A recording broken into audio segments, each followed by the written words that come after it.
In addition to all the lies and all the blustering at tonight's rally, Trump's war room posted a meme on Twitter today showing Trump as the supervillain Thanos from the Marvel Avengers movies, dispatching his Democratic enemies. Take a look at this.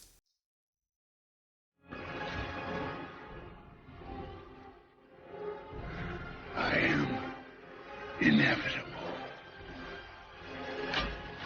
On this solemn day, I recall that the first order of business for members of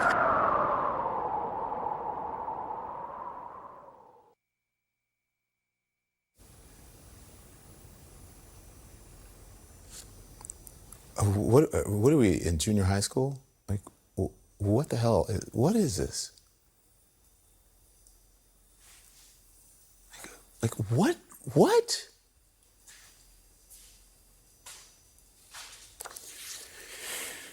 I cannot believe that I'm even having to report this on the news.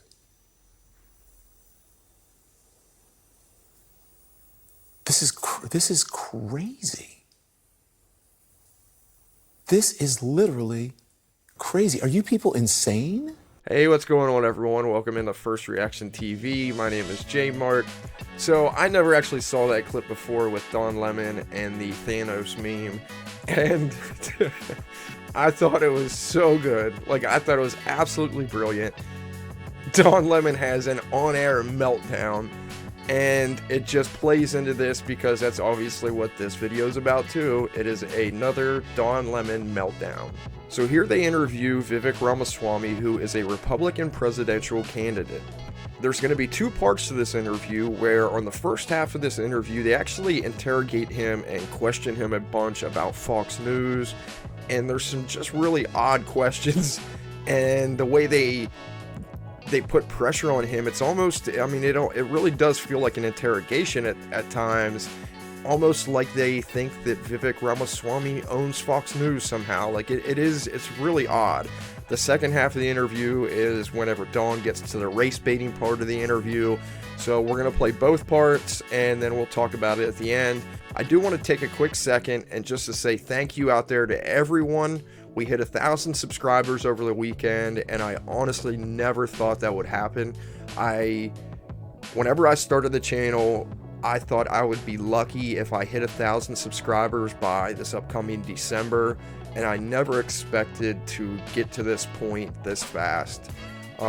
So I do appreciate anyone and everyone out there who took the time to have a conversation, to like the videos, to watch the videos, to comment. I seriously appreciate all you guys. It means the world to me, so thanks a ton.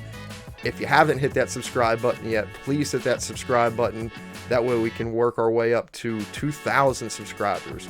But in all seriousness, I do appreciate everyone's time, and I appreciate all your guys' help getting to this point.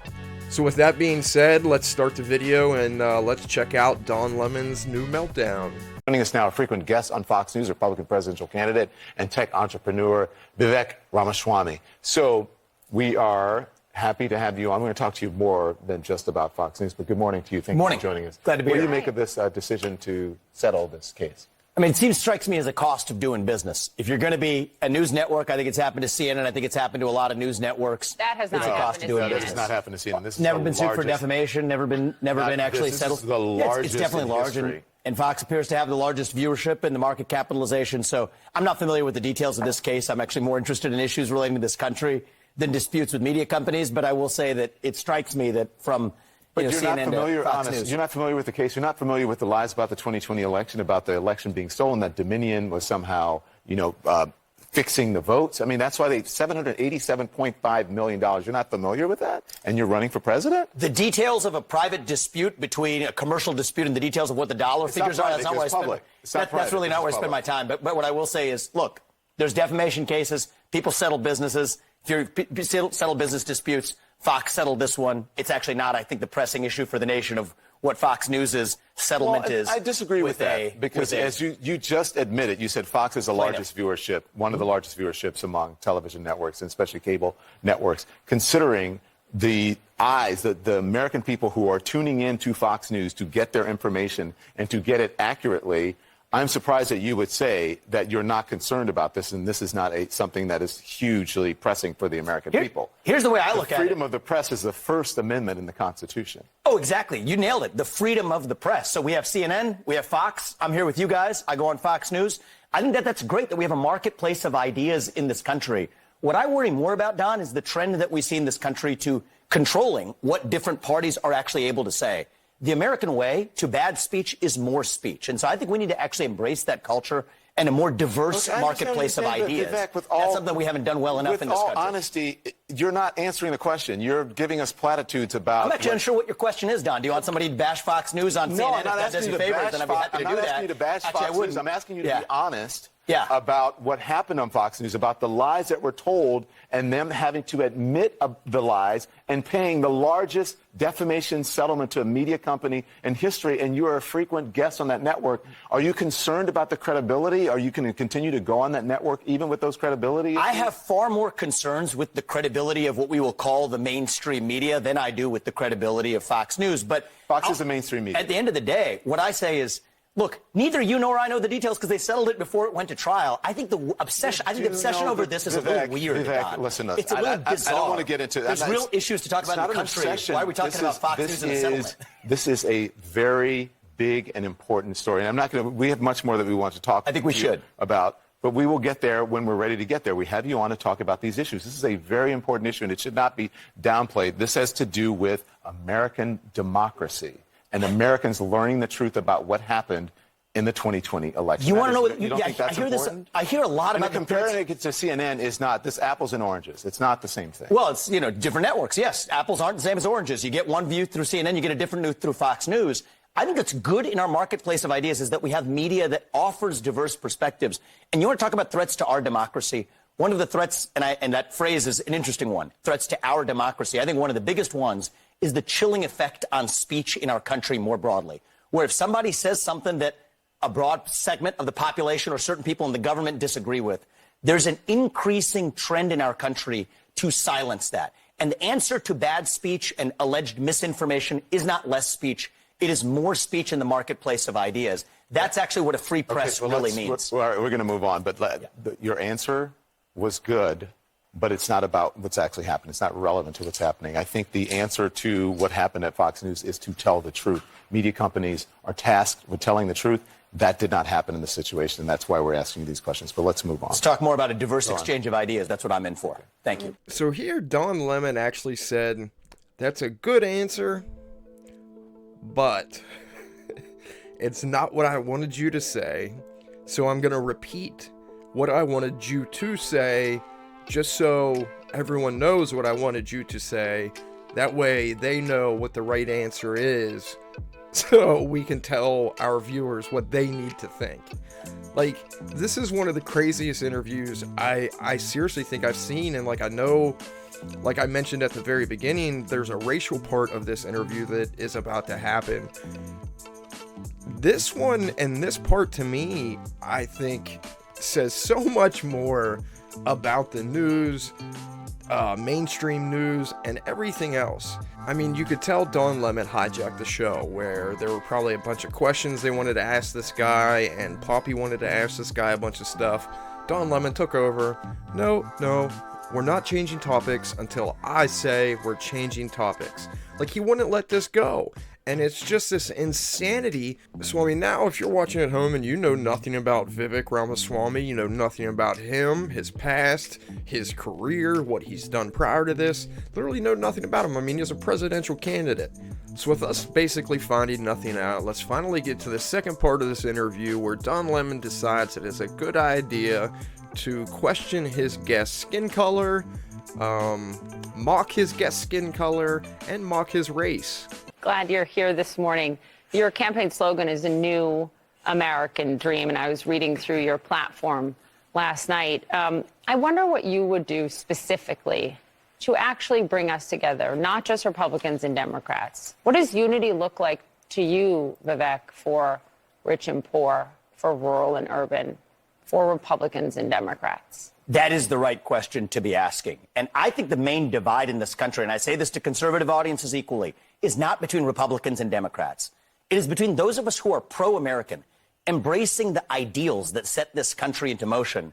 And I think an increasing strain in this country that is anti-American, that wishes to apologize for a nation founded on those ideals. But that's not a 50-50 split. I think most people are in the pro-American camp. And Poppy, I think one of the ways they would say we get to national unity, some people think, is by showing up in the middle and compromising. I respect that view, but I reject it. You reject compromise? I reject compromising on our principles. I think that the right way to get to national unity, and I mean this, to unite this country, is by embracing actually the radicalism of the American ideals themselves. We celebrate our diversity and differences. I'm glad we have some 3 different shades of melanin on this set right now, 2 different genders. That's fine, but what I say is, so what? That diversity is meaningless unless there's something greater that binds us together, that unites us across that diversity. And I'm running for president to revive those ideals that bind us together across our diverse attributes. So what Vivek is actually saying here, he's saying that there's an okay to have an extreme ideology in this country, but that extreme ideology needs to be America first. We're all Americans. And any other sort of extreme ideology that you're trying to push, it's just not going to unify us. Next, he gets into the topics of gender and race and diversity that we've been hearing it from this administration time and time and time again. Equity, inclusion, equity, inclusion, equity, and inclusion. And you could have 10 different looking people, like he just said on the set there. They got 2 different genders, 3 different shades of people. But if every single one of them think the same, say the same thing, and will stand in line to repeat each other time after time after time, then it doesn't matter. That's not diversity. That's literally not what diversity is. He wants diversity of ideas, diversity of thought, diversity of opinion. And that's what actual diversity means and will make better. So honestly, like, once again, you know, Vivek comes off extremely smart to me. I mean, like, he's quick on his feet and he's quick with his words, what he's expressing, and he seems like a very intelligent man. One of the reasons why they brought up that unifying question is, well, what do you think you need to do as a Republican that can bring Democrats and Republicans together, is because this huge, and I mean huge, narrative whenever Biden was running for president during the 2020 election, and we heard nothing but campaign ads, campaign promises about how this is the guy that's going to bring us together. This is the guy that's going to bring both parties together. He can work with everybody, he can work with anybody, and he's going to bring the country together. Our Constitution doesn't begin with the phrase, we the Democrats or we the Republicans. And it certainly doesn't begin with the phrase, we the donors. Folks, in this country, we're all bound together. When the MAGA Republicans represent an extremism that threatens the very foundations of our republic. We need to remember that today. Our politics has become so mean, so petty, so negative, so partisan, so angry, and so unproductive. This is the MAGA party now. It's, you know, you got the senator from Texas and others. These guys are a different breed of cat. Instead of debating our opponents, we demonize them. Instead of questioning judgments, we question their motives. Instead of listening, we shout. But I have no illusions about this Republican Party, the MAGA Party. Instead of looking for solutions, we look to score political points. But no more, no more. This ain't your father's Republican Party. Not a joke. All you got to do is look what is being played this morning about the tape that was released anyway.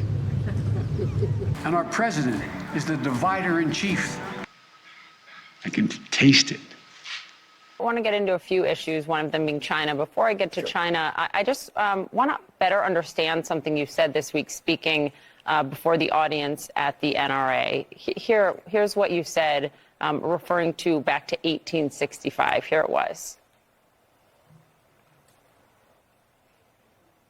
I want you to raise your hand if you know when the first anti-gun laws were passed in this country. Raise your hand if you do. 1865. You want to know when it happened? We fought a civil war in this country to give black Americans the equal protection under the law that we failed to secure them in 1776. But then you want to know what happened? Southern states passed anti-gun laws that stopped black people from owning guns. The Democrat Party, then as in now, wanted to put them back in chains. Then as in now, that's quite an accusation about the current Democratic Party. Who and what were you referring to? I was referring to Joe Biden and his expression of wanting to put them back in chains, dating back to Lyndon Johnson. I think Lyndon Johnson's so-called Great Society was one of the greatest misnomers in American political history, where even back then in the 1960s, 70% plus of black kids were born into two-parent homes. Today, that number is less than 30% in the opposite direction.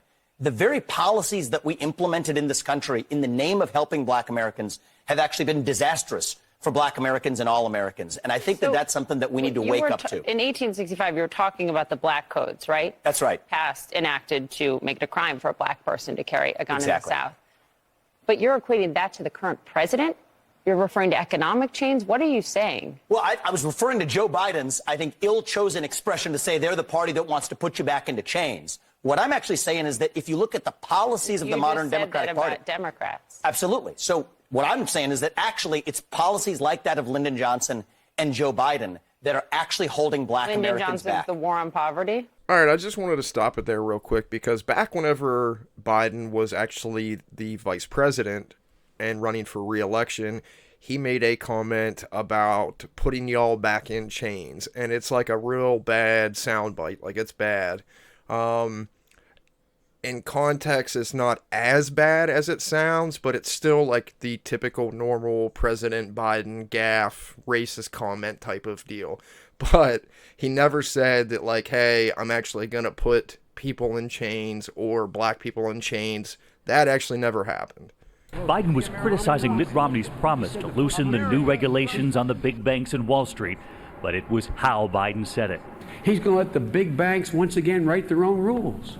Unchain Wall Street. They're going to put you all back in chains. So it is bad, and like it sounds bad. And now, do I think a conservative person would get away with saying something like that? No way. No way. Yes, and in particular, his Great Society, where he actually created incentives in the family, where if you're a family, you could actually get more money by not having the father in the home. Guess what you get? You get what you pay for. And I think it's been really bad for the black community. I think it's really bad for all Americans. Do you have anything on this before I move on to China? I don't see what one has to do with the other, but go on. I took up a lot of time with Fox Oh, News. it's fine. We have time. I don't really see what one has to do with the other, especially consider and using the Civil War to talk about black Americans. That war was not fought for black people to have guns. That's not. That war was fought for black people to have freedoms in this country. Yeah. Actually, that's why the Civil War was fought. Okay. And the sad but that part about wasn't fought for black people to have guns. I think. Actually, you know, funny fact is, black people did not get to enjoy the other freedoms until their Second Amendment rights were secured. And I think that that's one of the lessons that we learned. Black people still aren't allowed to enjoy the freedoms. I disagree with you on that, Don. I disagree with you on it. So this is where things start to hit the fan. Don Lemon just said that black people still don't have the right to the Second Amendment in this country. Which, if you think that sounds crazy, it's because it is. Poppy, his co-anchor, I'm going to replay the clip because you have to see it again if you haven't seen it. She, like, her eyeballs about shoot out of her head, and they cut to Vivek instead. So I'm going to replay the clip, and then I'm just going to let the rest of this play on where things get even worse. But when he says black people still don't have the right to the Second Amendment, Poppy literally jumps about across the table in her seat because she knows how much of a victim Don Lemon is and how crazy his stories are. She knows it, dude, and she literally almost lost it, and the camera had to switch away from him.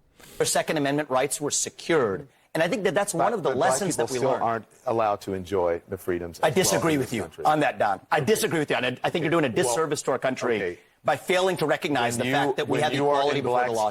And you live in this country, then you can disagree with me, but we're not. You mentioned in here that we have three different shades Don, I of think we have to be able to here. talk about these issues in the open, regardless of the color of our skin. Black Americans today, to say that, compare that to 1865 and 1964, I think for you to compare it to absolutely 1865 and have equal rights in 1964 this is country. actually, I think it's insulting to black people. It's insulting to me as an African American. I don't want to sit there and argue with you because it's infuriating for you to put those things together. It's not right. Your telling of history is wrong. What part of the history was wrong? What part of the history was wrong? That the Civil War was fought. You're making people think that the Civil War was fought for black people, only for black people to get guns and for black people to have. The Civil War was fought for black people in this country to get freedoms, a noble mission. And I think that even after we succeeded, we had to actually secure those freedoms. To reduce it in a speech at the NRA to say you're making people think, or you're trying to say that black people to get guns, that was the reason that you're there at the NRA. That was the reason for the Civil War. It is a fact. That's reductive. It's not reductive, I think it's Don. insulting. There are a whole plethora of reasons that for the Civil War. With due respect, I find your explanation reductive and actually insulting, including to black Americans, to say that black people today, compared to 1964, 1865, haven't made progress in part because of the freedoms we secured. And the Second Amendment was part of what secured them that freedom. I cannot keep a thought if you guys are talking to me in my ear. So hang on one second. So to say that black people, say what you said again? This poor guy, dude.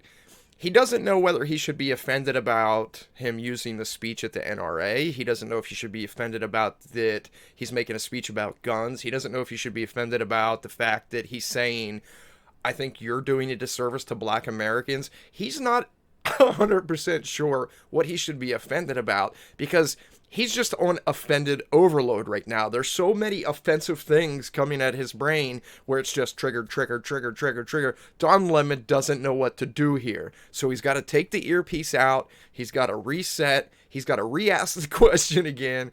And then he might come, to his senses and they'll make peace. Or he'll just continue to play victim. One or the other.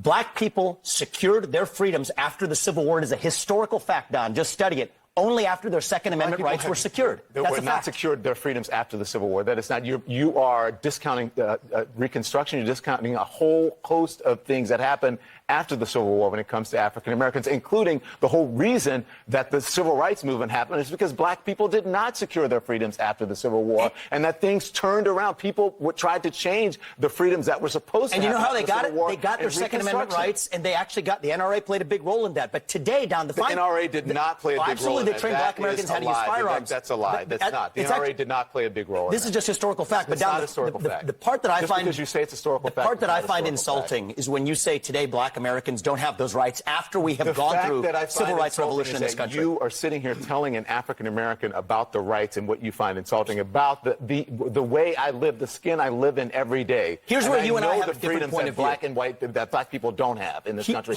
and that black people do have. Well, here's where you and I have a different point of view. I think we should be able to express our views regardless of the color of our skin. We should have this debate I'm not saying you without me regarding you as a black man, but me regarding you as a fellow citizen. That you're That's what I think we should see. Whatever ethnicity you are, explaining to me whatever ethnicity about what it's like to be black. Whatever in America. ethnicity I am, I'll tell you what I am. I'm an Indian American. I'm proud of it. But I think we should have this debate. Black, white doesn't matter. I think we should have this on debate. The content of the ideas. If you're going to do it, you should do it in an honest way and in a fair way. And what you're doing is not an honest and fair way. Okay? But we appreciate you coming on. With due respect, Don, I look forward to continuing that conversation. Thank you. The conversation. Thank you so much. Thank you, Papa. We'll talk about China. Yes, let's talk about China. Next time you come back. Oh, thank you. Much to say on declaring independence from China. Okay. Something you can move add on now, please. Thank you. Thank you. Thank you, Papa. We'll talk about China. Yes, let's talk about China. Next time you come back. Oh, thank you. Much to say on declaring independence from China. Okay. Something you can move add on now, please. Thank you. Thank you. This is what it looks like whenever you try to play the race card with someone who does not care and who is from a different heritage background other than white. This is what it looks like whenever you do debate someone fairly and honestly and you lose because you don't have anything of substance to say. This is what you look like whenever you were just defeated. This isn't only the look of defeat. This is what pathetic looks like. He wanted nothing to do with knowing what Vivek Ramaswamy thought of the country in any type of way. Like, he wanted nothing to do with this. Don Lemon, if Don Lemon actually thinks black people don't have the right to the Second Amendment, then he's a moron. Like, he's an absolute moron. Every person has the right to freedom of speech, just like they have the right to bear arms. All you need to do is walk into any gun shop in America or a Walmart, pass a state background check, a federal background check, you got a gun. That's your Second Amendment right there. Done and over. Nothing else to add to it. All the other BS, like, there was a lot of good stuff that I thought Vivek was saying, that, you know, you don't want to live in a victim society, a victim culture. But this is like as pathetic as it gets. If any single Caucasian person in this country attacked a guest like that, or said whatever ethnicity you are, having them on their show, they probably would have been fired the next day. So Don Lemon might not think that black people have the right to the Second Amendment, but Don Lemon sure does have some privileges. For whatever reason that is, I don't know, but he's got some privileges, because there aren't a lot of people that could say the things that he did to Vivek and still have their job today. But hey, let me know what you guys thought of the video. If you made it this far, I appreciate you watching. Please hit that like button, comment, subscribe. I appreciate it, guys. You know, I said, and it's probably get me in trouble, but I said to some of my colleagues recently, so I know that it's an issue, but it seems like every single day on television I'm talking about race, and it's because of the news cycle, it's in the news, but sometimes I get so tired of talking about it, I want to just go, this is over, can we move on? And if you talk